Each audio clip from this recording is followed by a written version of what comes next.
The gas station sat quietly on the edge of a small town, nestled between a few weathered buildings that had seen better days. It wasn't much, just a simple place where locals could grab gas, a snack, or a quick cup of coffee. But to Marcus Hayes, it felt like a haven of sorts, a moment of peace amidst the bustle of everyday life. The late afternoon sun hung low in the sky, casting long shadows over the cracked pavement. The air was cool, with the faint scent of gasoline and dust mixing together, familiar and almost soothing. Marcus, a middle-aged black man, stepped out of his truck, his boots thudding softly against the asphalt as he approached the pump. He was a quiet, reserved man, his face weathered by years of experience and his hands calloused from a lifetime of hard work. His military cap, a faded symbol of his time serving in the army, rested atop his head, a small but visible tribute to the years he spent defending his country.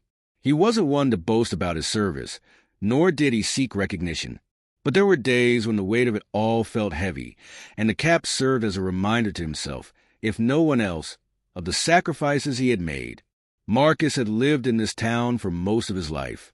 Though the streets had changed over the years, the people here were mostly the same. He knew many of them by name, some by face, but he wasn't one to engage in much small talk. The quiet moments, like this one, when he could refuel his truck and just watch the world around him, were what he cherished most. As he filled the tank, his mind wandered. His time in the service had taught him a lot about the world, about himself, about discipline and resilience. But it also had shown him the ugly side of human nature, racism, prejudice, and the bitter taste of injustice. There were moments when the memories of those darker times came flooding back, but today wasn't one of those days. Today, he felt grounded, his mind at ease. It was just another stop on his way, another day to take care of business and move on. That was until the noise hit. The low rumble of engines grew louder, gradually overtaking the hum of the gas station's pumps. Marcus didn't need to look up to know what was coming. He'd heard the roar of bikes from a mile away, loud, proud, and brash. Sure enough, the group of bikers rolled into the station, their loud engines breaking the peaceful silence that had settled over the place.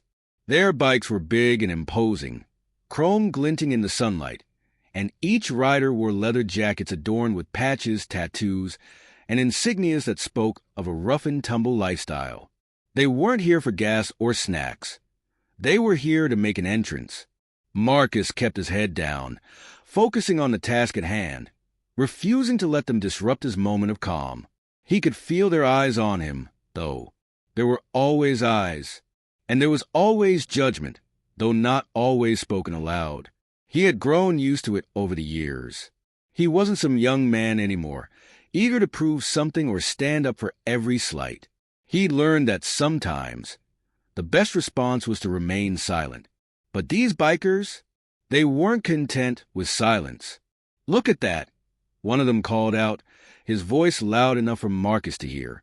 "A real soldier. You sure you earned that hat, old man." Marcus felt the sting of the words, but he didn't flinch. He'd heard worse in his day, far worse. But it wasn't the words themselves that bothered him. It was the arrogance behind them, the casual mockery of his service, as if they had some right to question the decisions he had made, the risks he had taken, the sacrifices he had endured. Another biker, this one taller and thicker than the rest, stepped forward, grinning from ear to ear. "You know, I bet you didn't even see combat, did you? Probably just sat in an office somewhere. What's it like pretending to be a hero?" The others chuckled, their laughter grating in the otherwise quiet space. It wasn't the first time someone had challenged Marcus's service, but it still stung.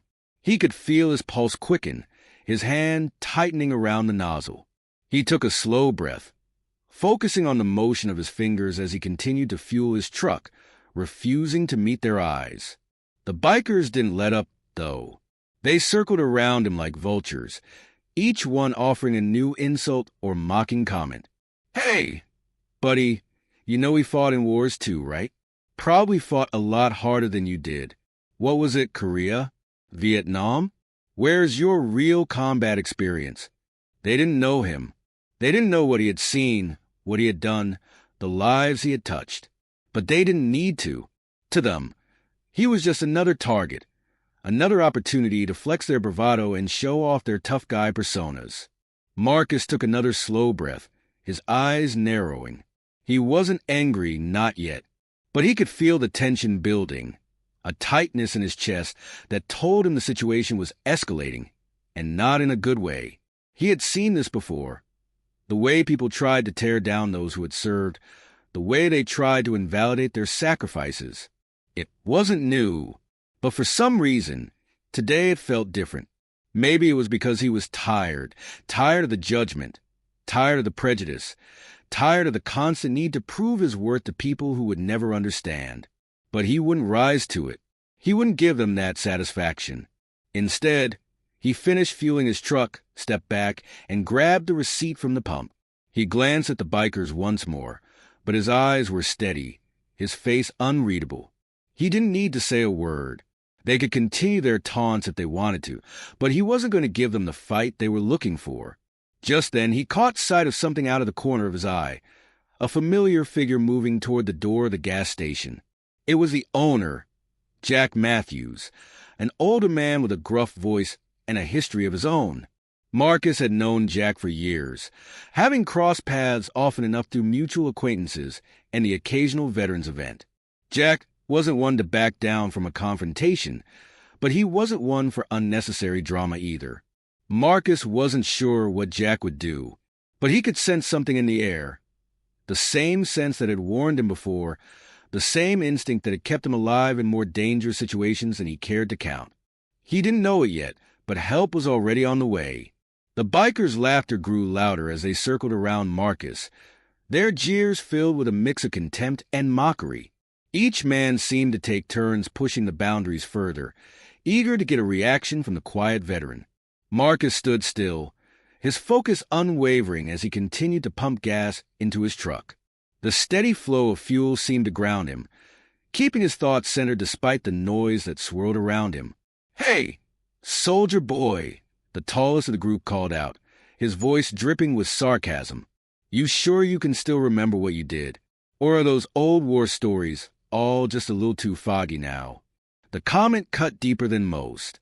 Marcus didn't flinch, but the word stung. He had been in combat, real combat. He had fought for his country, seen his friends fall, and experienced the kind of things that could haunt a man for a lifetime. But there was no point in explaining that to these strangers. They didn't want to hear it. They just wanted to mock. "Yeah, you probably got all your medals for standing around and looking tough," another biker chimed in, clearly pleased with his own wit. "That hat's just for show, huh? What's next? You going to tell us you fought in Vietnam?" A few of the others laughed at that, some exchanging high fives or fist bumps. Marcus could hear the bitter edge to their words, the venom in their attempts to belittle him. These were not casual insults. They were deliberate, meant to provoke, to strip him of his dignity in front of whoever might be watching. But Marcus didn't let their words touch him. He had learned long ago that responding to ignorance was futile. Instead, he focused on the rhythmic sound of the pump, the softness of gas filling the tank, the way the nozzle clicked when it was done. He could feel the heat of the late afternoon sun on his neck, the sweat collecting along his brow, but he stayed composed. He would not give them what they wanted. Not today. "You know it must be tough," the leader of the group said, stepping closer, his boots crunching against the gravel. He was a large man, tall and broad-shouldered, with tattoos that stretched down both arms like dark armor. His voice was loud, a grating bark that carried across the empty space of the gas station. "Fighting for a country that doesn't even care about you, huh?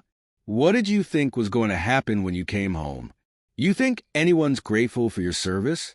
Hell, most people probably forgot about you by now." This comment was more than just words.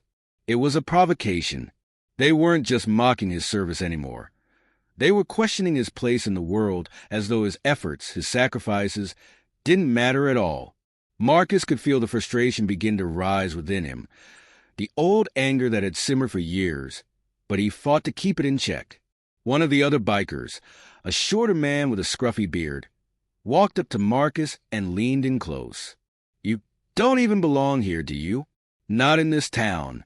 People like you don't deserve to wear that cap." The words were cold and sharp, and the stink of alcohol lingered on his breath. Marcus stood his ground, but inside, something flickered. He had spent years facing down enemies in far-off lands, but here in his own country, he was being attacked by men who didn't understand the first thing about sacrifice, about honor, about what it meant to serve. It wasn't about pride anymore. It was about respect, something that these men had no concept of. The tall biker grinned, seeing Marcus's gaze harden. He felt the tension in the air, the unspoken challenge that hung between them. He raised a hand to his face, wiping away a non-existent bead of sweat, and then, just to test him, leaned even closer. "What's it like, huh? Spending your whole life pretending to be a hero. Don't you get tired of it? Maybe it's time you retired the act." The insult was meant to goad him, to make him react. But Marcus, ever steady, continued to ignore the taunts.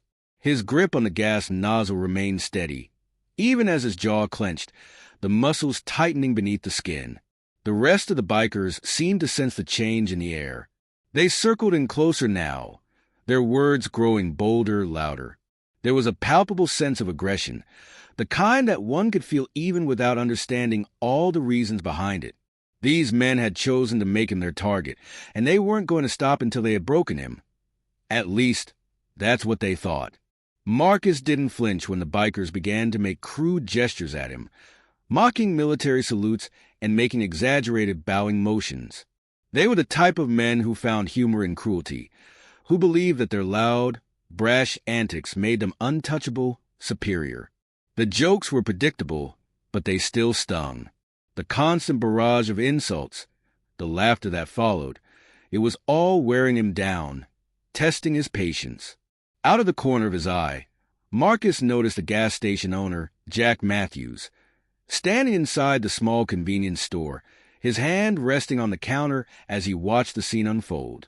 Jack had seen plenty of things in his life, both as a civilian and during his own brief stint in the military, but even he looked uncomfortable with the situation.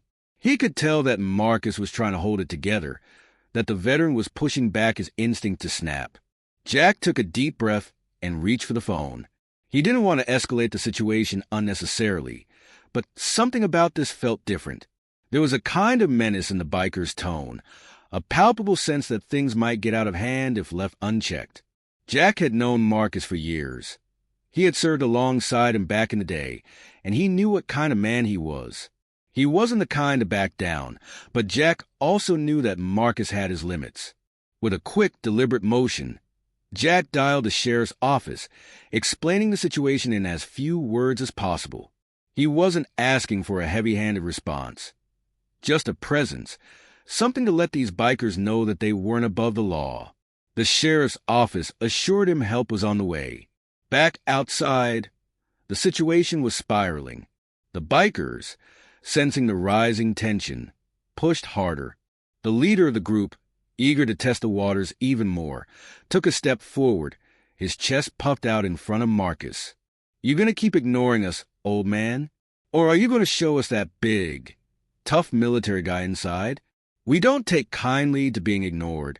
A few of the other bikers cheered him on, egging him forward, pushing him to antagonize Marcus even more. The air crackled with hostility, and for the first time in a long time, Marcus felt that familiar flicker of anger inside him. It wasn't the anger that came from the battlefield, the adrenaline of a fight for survival. It was the anger that came from being disrespected, from seeing his years of service mocked by men who had never known the first thing about sacrifice. But just as he felt his control slipping, he caught sight of something that calmed him. In the distance, he saw the flashing lights of the sheriff's squad car turning into the parking lot. The bikers, noticing it too, went momentarily silent, their eyes darting toward the approaching vehicle. The game was changing, and they knew it. The sheriff was coming, and Marcus didn't need to fight back with words. He didn't need to prove anything. He just needed to hold his ground. The rumble of the approaching police car grew louder, cutting through the thick tension, hanging in the air like a thunderclap. The sound was a sudden, sharp contrast to the jeers and insults of the bikers, and it made them hesitate for just a moment. The shift in the atmosphere was subtle but undeniable. The bikers exchanged wary glances, unsure whether to back down or continue pushing. But Marcus stayed still, his posture calm and unyielding. The sheriff's arrival was a sign that this situation was no longer just about words. This was about control, and Marcus wasn't going to let them take that from him. The police car rolled to a slow stop, the sheriff's badge gleaming in the sun. Sheriff Liam Bennett, a tall man with graying hair and a stern demeanor, stepped out of the car, his boots crunching against the gravel. The air seemed to tighten as the bikers observed his arrival, each man sizing him up, some still puffed up with false bravado, others already beginning to feel the shift in the power dynamic. The sheriff wasn't a man you crossed lightly. He had served in the military too, and though he was known for his calm, measured approach, he never hesitated to bring down the full force of the law when it was warranted.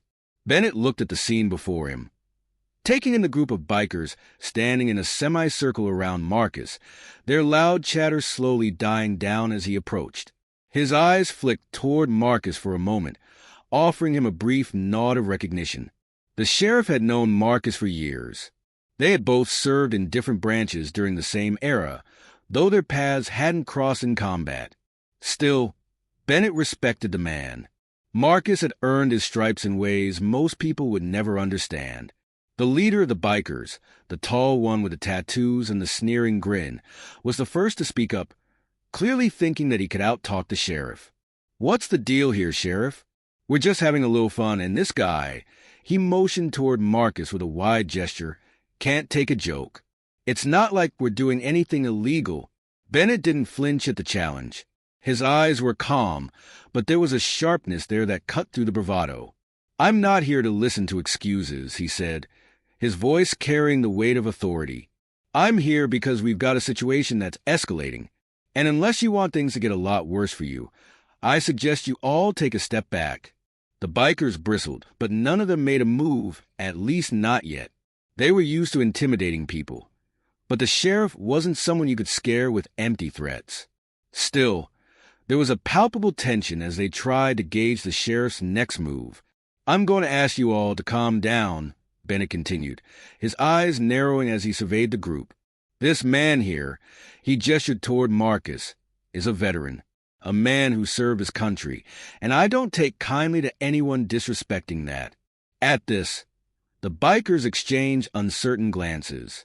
The leader's cocky demeanor faltered for a split second.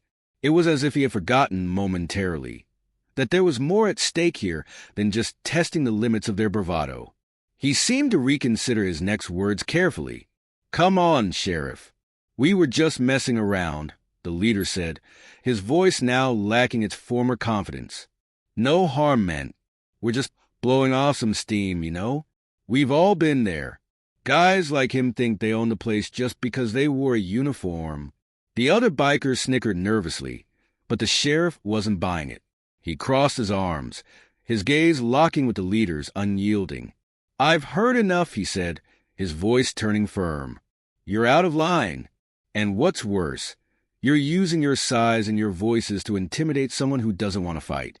That's harassment. I'm warning you now. Back off. I'll be taking statements from everyone here." For a moment, it seemed like the situation might diffuse. The bikers were visibly uncomfortable, the tension palpable in their rigid postures and fidgeting movements. But just as the sheriff began to turn toward the rest of the group, the leader spoke again, his voice tinged with defiance. "You think you can come in here and do what? Arrest us all because we made fun of your buddy?" The bikers sneered, pointing a finger toward Marcus. "That's a bit much, don't you think?" Bennett's eyes never left the leader, and the calm, collected nature of his response sent a shiver down the spine of anyone watching. This isn't about some petty joke or making fun of someone. This is about respect. Respect for a man who wore that uniform and fought for his country. Respect that you obviously don't understand. But I think you're going to learn the hard way what happens when you cross the line. At that, The sheriff pulled out his phone and made a quick call. It wasn't long before backup arrived. A second squad car, lights flashing, sirens blaring as it came to a stop behind the first. The bikers' confidence began to unravel at the sight of the reinforcements. One of the younger bikers stepped back, his arms crossed defensively, his eyes darting between the sheriff and the new arrivals. Marcus stood quietly to the side, watching the drama unfold. He could feel the eyes of the bikers on him again, but this time it was different. They weren't looking at him with the same bravado or mockery. They were sizing up the sheriff, trying to figure out their next move, unsure whether they could still push him around. "All right," the sheriff continued, his voice cutting through the hushed murmur of the group. "I think it's time we start sorting this out." He glanced back at Marcus, his expression softening ever so slightly. "I'm going to need a statement from you, Marcus, if you're willing." Marcus nodded slowly, his eyes still locked on the bikers. He didn't want to make a scene, but he wasn't about to let their disrespect slide either. He had dealt with prejudice before, but this was different. It wasn't just the typical slurs or insults. They were questioning his integrity, his service, his very worth. And that was something he could not ignore. "I'll give a statement," Marcus said, his voice steady. "But you all should know something. I didn't fight for people like you. I fought for people who understand what sacrifice means, what honor means. And that's something you'll never get unless you change." The bikers were silent now, the weight of his words settling in the air between them. They had expected him to lash out, to get angry, to fight back in some way. But Marcus didn't need to do any of that. His calm, measured response spoke volumes. The younger biker, who had been eyeing the sheriff nervously, spoke up. "Come on, man. Let's just get out of here," he said, tugging at the leader's arm. "This isn't worth it. Let's just go." For a moment, the leader hesitated. He seemed to be weighing his options, caught between the embarrassment of the situation and his own pride. But after a few seconds, he sighed, a sharp exhale of frustration. "Fine, let's go." He turned, signaling to the others. "We're leaving." The bikers began to move toward their bikes, some still muttering under their breath, their expressions dark. The tension was palpable as the sheriff stood by, ensuring they didn't leave without facing the consequences of their actions. "Not so fast," Bennett called out before they could ride off. "You think you can just walk away after harassing someone? Not today." The sheriff stepped forward, taking a deep breath before issuing the next words that would set the course of the encounter. "We've got a few things to sort out. You're not leaving just yet." The bikes roared to life, but the sheriff's words had already silenced them. The bikers, realizing they couldn't escape the situation the way they had planned, braced themselves for what was coming next. The sheriff's voice echoed in the tense air, cutting through the nervous shuffle of the bikers as they reluctantly paused by their bikes. The sound of engines idling in the background was drowned out by the heavy weight of expectation hanging over the scene. The bikers, their usual bravado now fraying at the edges, exchanged uneasy glances. It was clear that the situation had shifted. What started as a game of mocking a lone veteran had quickly turned into something far more serious. Sheriff Liam Bennett stood tall, his posture unwavering, eyes scanning the group of bikers with a steady, unflinching gaze. He was used to confrontations, used to dealing with rowdy crowds, but there was something about this one, something about the deliberate, calculated cruelty of the bikers' words, that made his patience thinner than usual. He wasn't just dealing with a minor disturbance. These men had crossed a line, and they needed to understand that there were consequences for their actions. "You think this is funny?" Bennett's voice broke through the murmurs of the group, his tone firm and commanding. "What you're doing here is harassment, and I'm not going to let it slide." He glanced at the bikers' leader, the man who had been the most vocal in mocking Marcus. The leader shifted uncomfortably under the sheriff's gaze, but he still tried to put on a tough front, his fists tightening around the handlebar of his bike. "I'm telling you, Sheriff, it's just a joke," the leader said, trying to sound casual, but there was an edge of defensiveness in his voice. "We were just messing around. We didn't mean any harm." It's not like we. Bennett cut him off, his voice sharp and authoritative. It's not just messing around, and you know it. I'm a veteran myself, and I've seen enough of this kind of disrespect to know what's going on here. And if you don't start understanding that your actions have consequences, I'm going to be the one holding you accountable. The sheriff's words hit harder than any physical confrontation could.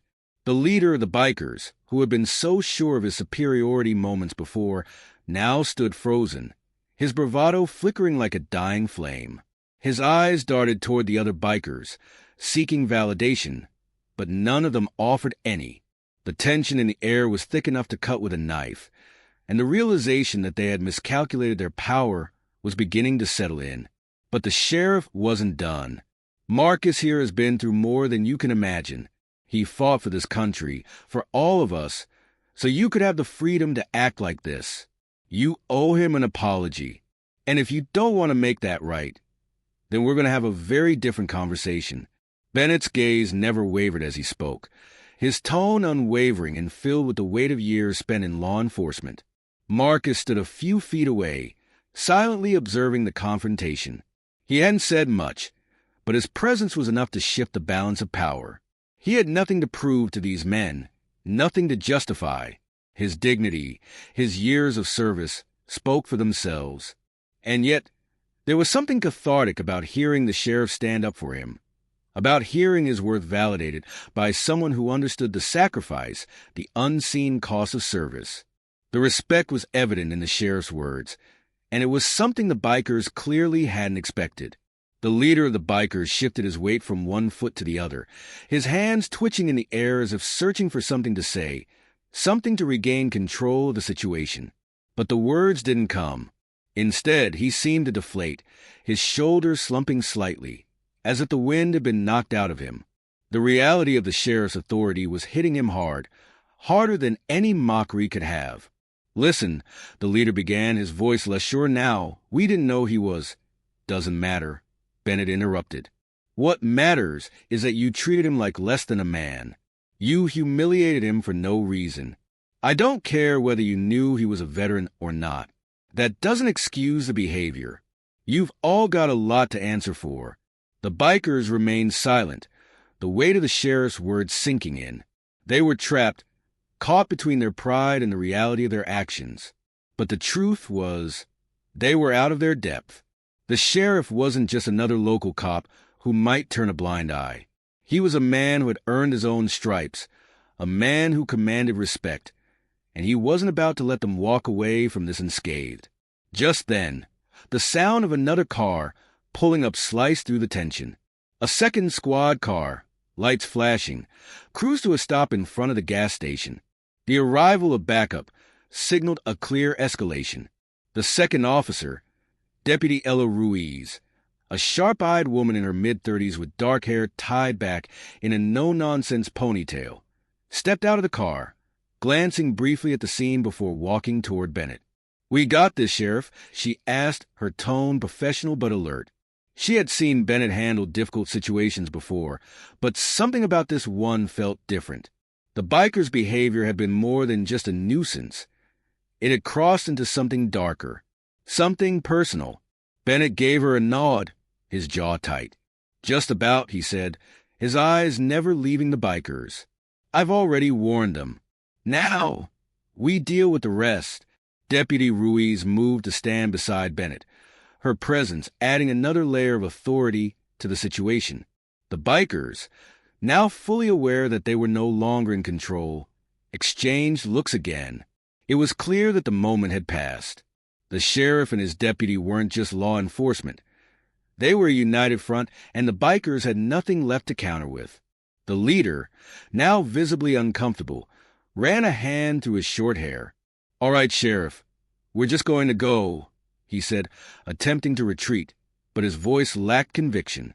"We didn't mean no harm, just—" "You're not going anywhere just yet," Bennett interjected, his voice cutting through the leader's weak attempt at an exit. "You're going to stay here, and you're going to explain yourselves. I'm taking statements from everyone who witnessed what happened here, and then we'll figure out what the charges are." The group of bikers went silent again. They stood there, frozen for a moment, clearly caught off guard by the sheriff's resolve. But there was no more room for excuses. Bennett turned to the other customers at the gas station, a few of whom had been silently observing the drama unfold. "Anyone here who saw what happened?" he asked, his gaze sweeping across the small crowd. A few customers raised their hands, nodding in agreement that they had witnessed the bikers' harassment. The sheriff motioned for them to come forward, and one by one, they offered their accounts of the events, speaking plainly and without hesitation. Their testimonies painted a clear picture of the harassment Marcus had endured, and as they spoke, the bikers' leader seemed to shrink, his posture becoming smaller, less confident. By now, the situation had fully shifted. The bikers were no longer the intimidating figures they had been when they first arrived. They had become the ones on the defensive, the ones who were now being judged. The sheriff and his deputy were methodical in their approach, taking statements and making sure that every part of the incident was documented. Marcus watched it all with a quiet satisfaction. He hadn't needed to raise his voice or retaliate against the insults. The sheriff had handled everything with precision, with authority, and with a calm respect that Marcus deeply appreciated. The bikers had learned the hard way that their actions had consequences, and those consequences were not to be taken lightly. When the last witness had spoken, Bennett turned back to the group of bikers. "You're all free to go," he said, his tone still firm, "but don't think for a second that this is over. I'm filing charges, harassment, intimidation, and I'll be speaking to the district attorney about potential hate crime charges. I'll make sure this is dealt with properly." The bikers, their defiance long gone, simply nodded. Their eyes were downcast now, their earlier bravado replaced with a quiet, unspoken shame. One by one, they mounted their bikes, the sound of engines firing up again filling the air. It was a far different sound from the brash roar they'd arrived with, a muted, defeated rumble. As they drove off, the sheriff and his deputy stood side by side, watching them go. There were no more words, no more taunts, no more threats. The bikers were leaving with their tails between their legs, and Marcus had won the quiet victory of dignity, his quiet strength the final word in the matter. Marcus stepped forward, nodding his thanks to Bennett. "Appreciate it, Sheriff." Bennett gave him a small smile. "Anytime, Marcus. Anytime." The engine hum of the bikers' retreating motorcycles faded as they disappeared down the road, but the silence they left behind was thick with tension. The air around the gas station felt heavier now, as if the confrontation had drained the very essence of the day. The murmurs of onlookers slowly began to fill the space once more, but the energy was different. There was a weight to it, a shift from unease to something that could only be described as admiration, as if the balance of power had finally been reset. Sheriff Liam Bennett remained standing by the gas pump, his arms crossed, his gaze following the last biker as he rode out of sight. Deputy Ella Ruiz stood nearby, her eyes scanning the crowd of customers who had gathered to witness the end of the tense standoff. Their work wasn't done yet. They had kept things civil, but the final consequences for the bikers hadn't yet been fully realized. There were still charges to file, paperwork to complete, and statements to be taken. But for now, the most pressing matter was over. The bikers had left, defeated not by force, but by the quiet, resolute authority that had turned the tables on them. As the crowd began to disperse, several of the onlookers, many of them regulars who had seen the whole ordeal unfold, moved toward Marcus. They were hesitant at first, unsure of how to approach the man who had just endured so much ridicule and harassment. But their steps grew more confident as the realization set in. Marcus had stood firm, and the sheriff had backed him up. There was nothing more to prove, nothing left to fear. Jack Matthews, the gas station owner, emerged from the store, his broad shoulders slumped with a mix of exhaustion and relief. He had been watching the entire confrontation from behind the counter, but had remained mostly silent, trusting that the sheriff would take care of things. Jack wasn't the type to engage in confrontation unless absolutely necessary, but he had known Marcus long enough to recognize when something was worth standing up for, and this had been one of those times. Marcus, Jack called out, his voice gruff but filled with respect.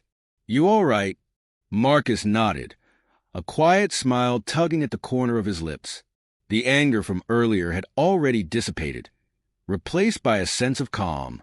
He had held his ground, and now he could feel the weight of the moment beginning to shift. "I'm good," he said, his voice steady. Just glad it didn't go further. The group of onlookers, some of whom had witnessed the entire scene, began to gather around Marcus. There was a man who worked at the local hardware store, a woman who ran the cafe down the street, a few truck drivers who frequented the station. They all made their way over, drawn by the respect they felt for Marcus and the undeniable sense of justice that had been served. They had seen everything, and they knew that Marcus had been the one to hold the situation together. They wanted to show him that they stood with him. The man from the hardware store, an older fellow named Frank, stepped forward first. He was a big guy with a weathered face and a hand that seemed to permanently bear the remnants of his days in the field. He extended his hand to Marcus. "I've known you for years, Marcus," he said, his voice heavy with sincerity. "Never thought I'd see something like that happen here. But hell, you handled it like a true soldier." Marcus took Frank's hand, a firm grip that spoke volumes about the respect they shared. "Thanks, Frank," he replied quietly. "Didn't expect this either, but I'm just glad it's over." Others stepped in to shake his hand, offering quiet words of praise. The woman from the cafe, Gloria, gave him a warm smile. "You did good, Marcus," she said softly. "Real good. Those guys didn't deserve the time of day, but you showed them what's right. They won't forget it." As the words of support came in, a sense of weight began to lift from Marcus's chest. It wasn't that he had been desperate for validation, but there was something deeply satisfying in knowing that others recognized what had happened, that it wasn't just about the bikers' harassment, but about standing up for what was right, about making sure that the silent dignity of service, of living a life with integrity, was not undermined. Behind him, Sheriff Bennett and Deputy Ruiz were talking to the witnesses who had stepped forward, taking down their statements with precision. There was a quiet professionalism in their exchange, the sheriff nodding as each person recounted the events that had unfolded. It was clear that the bikers wouldn't escape this easily. Bennett had made it clear that the charges for harassment and intimidation would be pursued, and as much as the bikers might have hoped to get away with it, the evidence was there.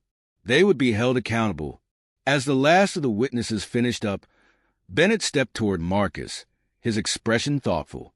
He gave Marcus a respectful nod, his words calm but heavy with meaning. "You handled that well, Marcus," he said. "You didn't give them the satisfaction of a fight, and that's what made the difference." The whole town saw it. Marcus looked over at the sheriff, then back at the small group that had gathered around him. There was a quiet pride in his chest, but also a sense of deep, unspoken gratitude. He hadn't expected the crowd to rally behind him in this way. He had just wanted to get through the moment, to leave with his dignity intact. But this was different. This was more than just about him. It was about everyone who had witnessed the exchange. It was about standing up for what was right, even when it wasn't easy. Jack Matthews, who had been listening to the exchange between Marcus and the sheriff, stepped forward with a small smirk. "I'll tell you something, Marcus," he said, his voice more relaxed now. "Those bikers may have thought they were the tough guys, but you've got more grit than all of them put together. It's not easy to stand tall when everyone's trying to tear you down. But you did it." Marcus chuckled softly, the weight of the moment still lingering, but a warmth spreading in his chest. "I've had my share of tough days, Jack. This wasn't the worst of them." The crowd chuckled in return, the tension that had been so palpable earlier now giving way to a more relaxed atmosphere. People began to move away slowly, but not before offering one last round of handshakes, nods, and quiet words of support. As the crowd thinned out, Marcus stood for a moment, watching as the sun dipped lower in the sky, casting long shadows across the pavement. He hadn't expected any of this, but now that it was over, he felt a sense of quiet satisfaction. It wasn't about revenge or victory. It was about something much deeper. It was about the understanding that there were forces in life that would always try to diminish you, to make you small. But there were also forces that would rise up, that would stand beside you and remind you of the worth you already held. That's what this had been, a reminder, not just for the bikers, but for everyone who had witnessed the exchange. Marcus glanced at the sheriff, who was finishing up his conversation with Deputy Ruiz. The sheriff had done his job, handled the situation with the kind of calm professionalism that only years of experience could provide. And yet, Marcus knew that the real victory here wasn't in the paperwork or the charges or the final outcome. It was in the way the sheriff had chosen to stand with him. Not just because it was his duty, but because it was the right thing to do. "Thanks again, Sheriff," Marcus called out, his voice carrying over to where Bennett and Ruiz were standing. Bennett turned and gave him a small nod, his face softening. "It was nothing, Marcus. Just doing my job." Marcus smiled, tipping his hat slightly. "Well, you did more than that. You reminded me that there's more good in this world than we sometimes think." The sheriff's expression softened. "I think we all need reminding of that sometimes." As Marcus climbed into his truck and started the engine, he felt a quiet sense of peace settle over him. The bikers were gone. The ordeal was over. But more than that, he had held on to his dignity. And that, in the end, was the thing that truly mattered. The rest was just noise. The sun had dipped below the horizon by the time the bikers were finally escorted to their vehicles, but the weight of the confrontation lingered in the air. As the sound of engines started to fade away into the distance, the sheriff and his deputy stood still for a moment, allowing the events to settle in their minds. Sheriff Liam Bennett surveyed the now-quiet gas station, taking a deep breath. The bikers had left, but their actions still loomed large, as did the consequences that would follow. The group of bikers, defeated and disarmed by the weight of the law, had been ushered into their bikes one by one. Their leader, the tall, tattooed man who had instigated most of the mocking, was the last to leave the gas station. He still wore the same scowl, but now there was an unmistakable edge of unease in his eyes. The swagger he had carried so easily when he first arrived had melted into something closer to defeat. His shoulders slumped under the weight of the sheriff's scrutiny. The sheriff's eyes followed him as he mounted his bike. "You're not done yet," Bennett called out, his voice sharp. The leader froze, his fingers on the throttle, and slowly turned to face the sheriff. His mouth was dry, the bravado he'd shown earlier now gone, replaced by the grim realization that things were no longer in his hands. Bennett stepped forward, his boots crunching against the gravel, the faint hum of the bikes now replaced by a stark quiet. "You think you can just walk away after everything that's happened?" Bennett's voice carried across the lot. The other bikers turned their heads slightly, unwilling to look directly at the sheriff, as if too afraid to face what was coming. "You're mistaken if you think this is over." The sheriff's words hung in the air, leaving no room for argument. The leader swallowed hard, his expression faltering as Bennett closed the distance. Deputy Ella Ruiz moved to stand just behind him, her arms crossed, her stance suggesting she wasn't leaving any time soon either. "I told you earlier, didn't I?" Bennett continued, his voice firm but measured. "You disrespected a man who earned the right to wear that uniform, who fought for this country, and now you're going to pay for it." The bikers' leader opened his mouth as if to speak, but Bennett didn't give him the chance. "Don't even start with your excuses. This is a lot more than a few insults thrown at a guy in a cap. It's harassment, intimidation, and given the way you were acting, I'd say it's bordering on something worse. Hate crimes, to be exact." The words were sharp, and the bikers visibly stiffened. The leader glanced at his crew, his mouth pressing into a thin line, and then slowly, as if the weight of the situation was finally sinking in, he turned his gaze back to the sheriff. "You can't just arrest us for talking shit," the leader muttered, his voice tight with frustration.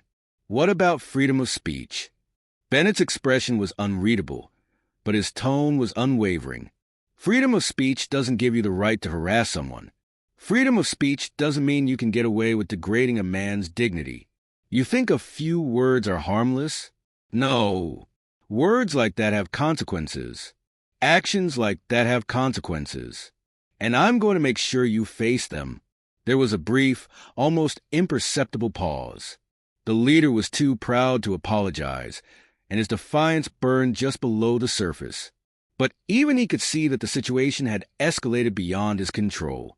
His fellow bikers were quiet now, no longer as confident, as though they understood that this wasn't something that could be shrugged off with a simple excuse or a change of attitude. Without another word, the sheriff gestured toward Deputy Ruiz, who reached for her radio, confirming that the paperwork was in order and that the process was beginning. "We'll be filing charges for harassment," Bennett continued, his voice steady but final. "As for the rest of you," he said, looking at the remaining bikers, "you're not off the hook. There'll be an investigation, and I'll make sure the district attorney has all the details. I'm going to make sure this isn't just brushed aside." The leader's gaze flickered to the rest of his gang, his pride now replaced with anxiety. He had been so sure of himself, so certain that his words would go unchallenged. But he could see now that the law was an immovable force, one that didn't care about his bravado or his desire to dominate the situation. The weight of the sheriff's resolve was like a crushing blow. Bennett's voice was calm, but unyielding. "You're all free to leave for now, but don't think for a second that this is over. I'll be seeing you in court." With a strained nod, the leader reluctantly revved his engine, signaling his crew to follow suit. The bikers mounted their bikes one after the other, their engines roaring to life. But the sound was no longer one of defiance. The noise of their departure was hollow, subdued, a stark contrast to the boisterous noise they had made when they first arrived at the gas station. As the last of the bikers rode away, Bennett and Ruiz remained standing by, watching them leave, their faces calm but their eyes sharp. The sheriff took a slow breath, his eyes following the fading dust clouds in the distance. "You think they'll learn from this?" Deputy Ruiz asked quietly, her arms still crossed as she glanced at her partner. Bennett didn't answer immediately, his thoughts turning over the sequence of events. He had seen enough to know that people like the bikers didn't always change overnight. They had to be forced to confront their actions, to face the reality of what they had done. But the sheriff had no illusions. This wasn't about immediate change. It was about holding them accountable. It was about making them understand that their words and actions would have repercussions. And that, for now, was enough. "I hope so," Bennett replied finally, his voice steady but with a note of quiet certainty. "But I'm not counting on it. What matters is that we make sure the law does its job, that they understand they can't get away with this." The two officers stood in silence for a moment longer, their eyes following the trail left by the bikers. The air had shifted now, a sense of justice prevailing where there had once been tension. They knew it wasn't over. There were still the courts to navigate, still the looming consequences for the bikers, but for the moment, the scales had tipped in the right direction. Back at the gas station, Marcus stood by his truck, the last of the witnesses now beginning to disperse. He had watched the bikers leave, their heads lowered and their shoulders hunched as they slowly drove away, and he felt a quiet sense of satisfaction. It wasn't victory. It wasn't about defeating them in the traditional sense. It was about proving that respect couldn't be taken lightly. It was about ensuring that people understood there were consequences when they tried to tear others down, when they thought they could ridicule someone's service and get away with it. Jack Matthews, still standing by the counter, watched Marcus for a moment before walking over. "You all right, Marcus?" he asked, his voice soft but filled with concern. Marcus nodded slowly, a small but genuine smile tugging at the corners of his lips. "Yeah, I'm good, Jack. Better than good." The weight of the situation was finally lifting. The sheriff had done his part. The bikers had faced their reckoning, and Marcus had held his ground. The public shaming they had endured had turned against them, and now they had to live with the reality of their actions. "Good," Jack said with a nod. "Good. I'm glad to hear it." The sheriff and deputy had finished with their statements, and now the last of the witnesses had left. Marcus looked at the empty parking lot for a moment, the silence settling over the gas station like a blanket. He knew that what had happened here today would be remembered. The bikers would face consequences, but more importantly, It would serve as a reminder to everyone in town that people weren't to be judged or belittled based on appearances, history, or skin color. Justice wasn't always immediate, but today, it had been done the right way. The day was winding down, and the streets of the small town were quieter now, the usual hum of evening activity beginning to slow. The gas station stood still, its neon lights flickering to life as dusk settled in. Marcus sat in his truck, the engine running softly, his eyes fixed on the road ahead. He could still feel the heat of the moment, the tension of the confrontation with the bikers. But now, with the sun sinking lower in the sky, he felt something else settling in, a quiet satisfaction, a sense of peace, earned through the confrontation, through standing his ground when it mattered most. He hadn't expected any of this when he'd pulled into the gas station earlier that afternoon. It had been a simple stop, just another pit stop on his way back to the outskirts of town, just a way to stretch his legs and keep moving. But the events that had unfolded since then had taken on a weight of their own. He had been tested in ways he hadn't anticipated, forced to confront both the harsh reality of prejudice and the quiet strength that came with his years of experience, both in the military and in life. Marcus glanced over to the side of the gas station, where Sheriff Bennett and Deputy Ruiz were wrapping up their final bits of paperwork. The two officers stood together, their conversation quiet, their expressions neutral, but with a shared understanding that the day's events weren't to be dismissed lightly. They had done their part, held the bikers accountable, and ensured that the law would run its course. But Marcus knew the real significance of what had happened that afternoon wasn't just in the legal proceedings to come. It was in the way the community had rallied around him. The bikers had tried to break him, to tear him down, to make a spectacle out of his presence, his service, his dignity. And they hadn't succeeded. But the most surprising part of the day wasn't the bikers' retreat or the sheriff's intervention. It was the community's response. In a small town like this, it wasn't always easy to stand up for what was right. People had seen Marcus before, passed him by in the streets, nodded in acknowledgement of his quiet strength. But today, something had shifted. The same people who had remained silent in the face of prejudice had now come forward to show their respect and support. It wasn't just the sheriff who had spoken up. It was the ordinary citizens, the ones who had watched it all unfold, who had decided to make their voices heard. Marcus took a slow, deep breath, and the weight of the day seemed to lift, if only for a moment. He thought back to the bikers' mockery, their insults, their cruelty. It had stung, yes, but it hadn't broken him. And now, as the tension of the confrontation began to dissolve, he realized that this wasn't just a victory for him. It was a victory for everyone who had stood with him, everyone who had witnessed the bullying and decided, whether through action or silence, that it would not stand. His thoughts were interrupted as the door of the gas station swung open. Jack Matthews, the owner, stepped out into the cool evening air. Jack was a big man, broad-shouldered and gruff, with a graying beard and a deep voice that carried weight even when he wasn't trying.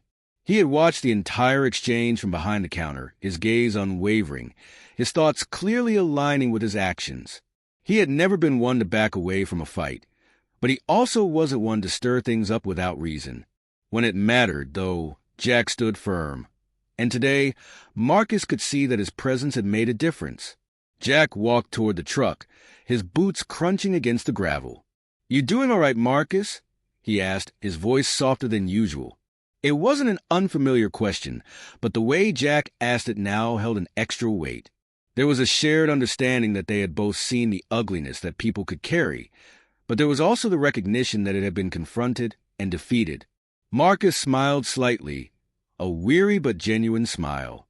"I'm good, Jack. Just thinking." Jack nodded, leaning against the side of the truck. He didn't push for more.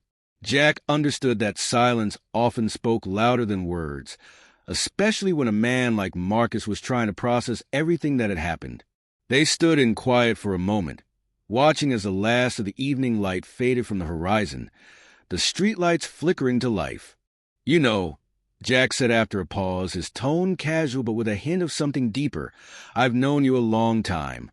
Seen you come through here for years. And I never thought I'd see something like that happen. but I'm glad you didn't let it slide. I think that's something everyone needed to see." Marcus looked at him, considering his words. There had always been a certain respect between them, something forged from their shared past, from the time they had spent in different branches of the military. Jack had been a few years ahead of him, but there was something about their service that had always kept them connected, even without words. But today, Marcus realized that their relationship wasn't just about mutual respect. It was about shared values, about the belief that standing up for what was right, no matter how hard it might seem, was always the right choice. "I didn't want to make a scene, Jack," Marcus said, his voice soft. "I just wanted to fill up my truck and move on. But when it came down to it, I couldn't just let them get away with it. They weren't just disrespecting me. They were disrespecting all of us. All the people who've served, who've sacrificed." Jack's gaze softened, and for a moment, Marcus could see the weight of his own experiences reflected in his eyes. Jack had fought in wars too. He knew what it meant to sacrifice, to be judged, to have to prove yourself time and time again, only to find that some people would never see the value in your service. "I know, Marcus," Jack said quietly. "I know. It's not easy. But today, you showed a lot of people what it means to have strength. Not just physical strength, but the strength to stand up for what's right, even when it's hard. I think they saw that." Marcus didn't respond immediately. Instead, he looked out at the empty street, his mind drifting to the moments that had unfolded over the past few hours. He thought about the bikers' mockery and the sheriff's steady response. He thought about the support of the community, about the way people had come together, despite the tension, despite the risk. And he thought about how, in the end, it wasn't just about him. It was about the people who had been watching, waiting for someone to act. When he spoke again, his voice was calm, reflective. "I didn't expect that. All of them coming forward, supporting me. I just thought I'd get through it, you know? I didn't think anyone was really paying attention." Jack gave him a wry smile. "You'd be surprised. People notice more than you think. Maybe they don't always show it, but they notice. And today, you gave them something to look up to." Marcus sat back in his truck for a moment, the weight of Jack's words sinking in. The bikers had tried to tear him down, tried to make him feel small, but what they hadn't counted on was the power of community. The sheriff had done his part, but the town had done its part too. It wasn't just one person standing against the bullies. It was everyone who decided that what had happened wasn't okay. And that, he realized, was the true victory. Marcus took one last look at the now empty gas station parking lot. The confrontation, the tension, the noise, everything had passed. It was over. The bikers would face their consequences, and he had faced his own test. But in the quiet aftermath, Marcus felt something else. Something stronger than any of the conflict that had come before. It was a quiet assurance that justice had been done. And for the first time in a long time, Marcus felt that, maybe, people like him were starting to be seen, not just for their service, but for their humanity. It wasn't about the loud victories or the angry confrontations. It was about moments like these. The ones where respect, understanding, and support came quietly, in small, everyday acts of courage. "I think you're right, Jack," Marcus said, his voice steady. "Maybe people do notice more than we think. And maybe it's about time we let them know that we're all in this together." Jack nodded, clapping him gently on the shoulder. "You did good, Marcus. Real good." And with that, Marcus drove away into the evening, the road stretching out before him, the weight of the day's events finally lifting as he embraced the quiet peace that followed. The town, the sheriff, the community, they had all shown up for him. And for the first time in a long time, he knew he wasn't alone. As Marcus made his way down the familiar roads of the small town, the hum of the engine was a calming backdrop to his thoughts. He passed rows of old houses and storefronts, the fading glow of streetlights casting long shadows across the quiet streets. It was a peaceful evening, the kind that wrapped the world in a soft, calming blanket, and for the first time in a long while, Marcus felt a sense of belonging that he hadn't realized he'd been missing. He thought back to the moment when the bikers had first mocked him. It hadn't been about the insults themselves, he realized. It was about the arrogance with which they had treated him. It had been about the assumption that, because of his age, his skin color, or the cap he wore, he was somehow less than them. It had been a test of his own identity and of his sense of dignity. But what had mattered most wasn't the insult or even the confrontation. It was the way the community had risen to the occasion, silently or otherwise, to stand behind him when it counted. As Marcus drove through the town, past the old oak tree near the park where kids played on the weekends and the diner where locals gathered for coffee in the mornings, he realized that the events of the day had brought something into sharp focus. The power of standing up for what's right, not just for yourself, but for everyone who needed to hear that their worth couldn't be diminished. It was a simple truth, but one that, for so many, had often been forgotten or ignored. The bikers had learned that lesson today, but so had Marcus. In the quiet aftermath of the confrontation, Marcus felt the weight of years of struggle begin to lift piece by piece. The anger, the bitterness, the unspoken frustration of being underestimated. It wasn't gone, but it didn't have the same power over him anymore. He had learned, through experience, that he didn't need to fight every battle. Sometimes, the battle was simply about refusing to be dismissed.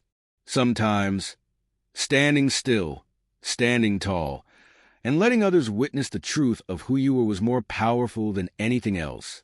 He had fought for a country that often failed to see him. He had sacrificed for a nation that didn't always appreciate the depth of his commitment. But today, in that small-town gas station, he had been seen not just as a veteran, but as a man worthy of respect, of dignity, and of protection. As Marcus passed the old diner, the soft glow of the neon sign reflecting on the damp streets, he thought about the people who had supported him that day. The gas station owner, Jack, who had been the quiet, steadfast presence in the background, calling for help when things seemed to be getting out of hand. The sheriff, Liam Bennett, who had recognized the need to act swiftly and without hesitation. And the citizens, the quiet heroes who had stepped forward in the aftermath to voice their support. It wasn't just about the law that had been upheld. It was about something much bigger. It was about the collective strength of a community coming together when it mattered most. And Marcus realized that it wasn't just the bikers who had been confronted that day. It was the town, too. It was everyone who had remained silent or turned a blind eye to the quiet injustices happening around them. The act of standing up to those bikers, of refusing to let them mock him without consequence, wasn't just a victory for Marcus. It was a victory for the whole town. It was a reminder that it wasn't enough to stand by and do nothing when wrongs were happening right in front of you. True strength came not from avoiding conflict, but from confronting it with honesty and dignity. As he turned onto the winding road that led out of town, Marcus felt a surge of pride. Pride in the fact that he had been able to hold his ground.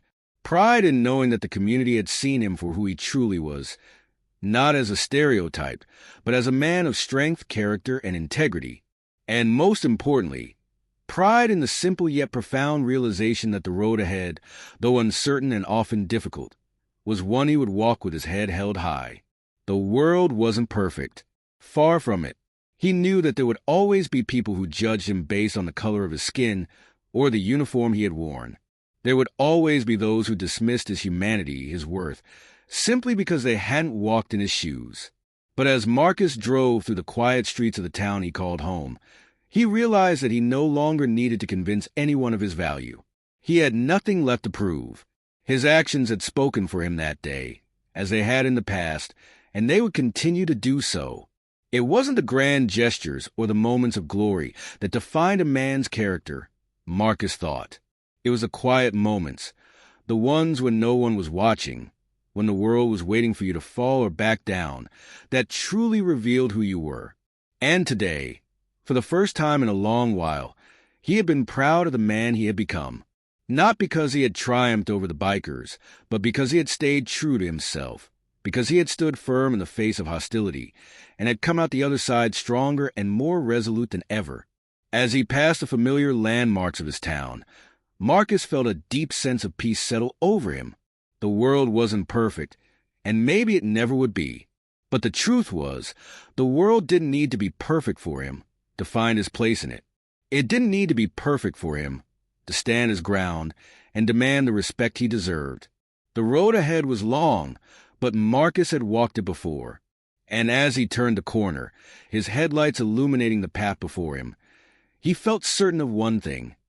No matter what came next, he would face it with the same strength, dignity, and quiet resolve that had carried him through the day.